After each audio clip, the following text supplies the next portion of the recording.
फतेहपुर में सेठ नट्टू रहता था। बहुत ज्यादा बीमारी की वजह से जिंदगी के आखिरी वक्त से गुजर रहा था। सेठ नट्टू अपनी बहुत बड़ी जायदाद का अकेला वारिस था।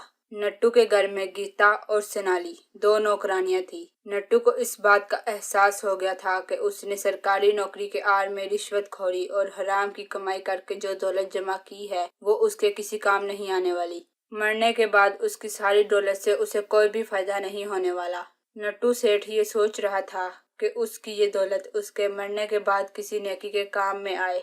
नट्टू गीता और सोनाली को बुलाता है और उनसे कहता है, सोनाली और गीता, तुम मेरी वफादार मुलाजिम हो। मैंने सारी जिंदगी तुम्हें चंद पैसों की तनख्वाह के अलावा कुछ नहीं दिया। मालिक, आप सेहतयाब रहे, हमें कुछ नहीं चाहिए। लेकिन मैं तुम्हें कुछ देना चाहता हूँ। मालिक, आप क्या देना चाहते हैं? मैं अपनी पूरी दौलत तुम दोनों को देना चाहता हूँ, लेकिन एक शर्त है। शर्त? कैसी शर्त मालिक? मैं अपनी दौलत तुम दोनों में से किसी एक के नाम करना चाहता हूँ। मैं कुछ समझी नहीं मालिक। आज दिन भर तुम दोनों नेकी और भलाई के काम करोगी और शाम को आकर मुझे बताओ। मुझे जिसकी नेकी बेहतर लगेगी मैं अपनी जायदाद उसके नाम कर दूंगा। गीता और सोनाली नट्टू की बातें सुनकर हैरान होती है। दोनों सोचती हैं कि ऐसा क्या काम करे जो नट्टू को पसंद आ जाए। अगले दिन सुबह होते ही गीता और सोनाली नेकी और भलाई के काम करने निकल पड़ती हैं। गीता अभी तक ये नहीं सोच पाई कि उसे नेकी और भलाई के लिए क्या काम करना चाहिए। सोनाली ने दौलत हासिल करने के लालच में कई नेकी के काम सोच लिए थे। सोनाली सबसे पहले आश्रम में चंदा देती है और गांव में फिरते भिखारियों को भीख देती है। अस्पताल में जाकर मरीजों को दवाइयाँ खरीद कर देती है। गांव में टूटे हुए पुराने स्कूल को मरम्मत करवाती है। गीता ऐसे ही किसी नेकी के काम के लिए घर से निकलती है। उसे रास्ते में एक भूखी बुरी अम्मा दिखती हैं, जो गंदे कूड़े के ड्रम में से अपने लिए खाना तलाश कर रही होती हैं। खाने के साथ साथ वो गंदा कचरा भी खा जाती हैं। अचानक वो बुरी अम्मा गिरकर तड़पने लगती हैं। गीता उन्हें फौरन अस्पताल लेकर जाकर उनका इलाज करवाती है। उनके पेट में से बहुत सारा गंदा कचरा निकलता है और बुरी अम्मा बिल्कुल ठीक हो जाती हैं। हाय रे, अब तो शाम हो गई। मैं सेठ नट्टू से जाकर क्या कहूँगी? मुझे इस बात का कोई दुख नहीं कि मैंने नेकी का कोई काम नहीं किया, बल्कि खुशी है कि मेरी कोशिश से बुरी अम्मा की जिंदगी बच गई। गीता बुरी अम्मा को अस्पताल छोड़कर नट्टू के पास जाती है। सोनाली भी नट्टू के पास जाती है और अपने सारे दिन का काम नट्टू को बताती है। सोनाली अपने नेकी के सारे कामों को एक एक करके गिनवाती है। गीता बस इतना ही बताती है कि उसने सारा दिन बुरी अम्मा के इलाज पर जाया कर दिया।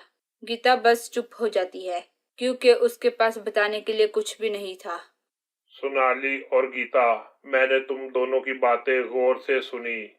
सोनाली, तुमने दिन के 8 घंटों में 800 भलाई के काम किए। शुक्रिया मालिक।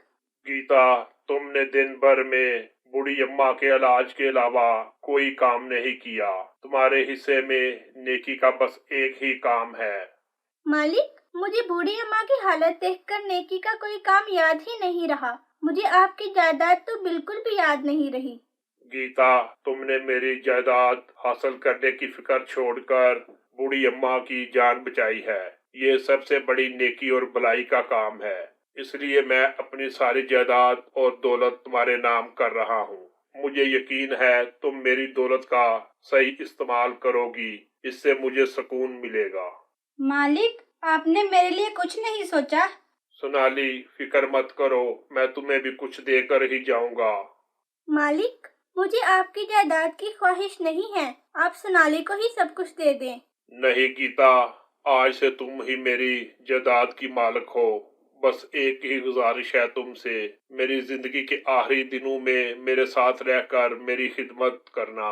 गीता सेठ नट्टू का शुक्रिया अदा करके बुरी अम्मा के पास जाती है।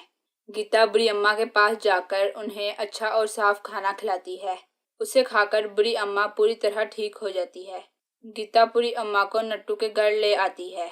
बुरी अम्मा गीता के साथ वहीं रहने लगती हैं। गीता एक अच्छे नौकर की तरह सेठ नट्टू की खूब खिदमत करती है। वक्त पर दवाई और खाना पीना देती है। बुरी अम्मा अपने हाथों के बने हुए औषधि खाने खिलाती हैं। गीता, तुम मेरी कितनी खिदमत करती हो, कभी आराम भी कर लिया करो। आज तुम मेरी बेटी हो। जब तक आप ठीक नहीं हो जाते मालिक, मैं आराम नहीं करूंगी।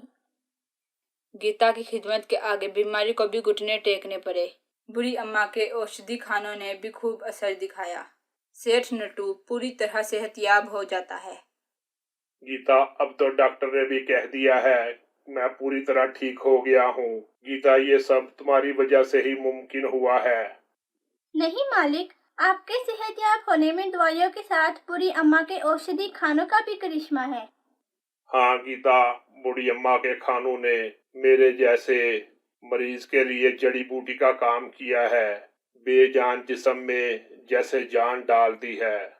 मालिक, आपसे एक गुजारिश करनी है, क्यों ना इस बूढ़ी अम्मा को हम अपने साथ रख ले। क्यों नहीं गीता बेटी, तुम ही इस दौलत की वारिस हो, जिसे चाहे मर्जी अपने साथ रखो। और इस तरह गीता, सेठ नट्टू और बूढ़ी अम्मा खुशी खुशी अपनी जिंदगी गुजारने लगती हैं। इस कहानी से हमें ये सीख मिलती है कि इस दुनिया में कोई भी जीव बेकार नहीं होता। हर किसी के साथ नेकी करनी चाहिए। मुश्किल वक्त में कोई भी तुम्हारे काम आ सकता है। P4 बच्चा टीवी को सब्सक्राइब करें। Thank you.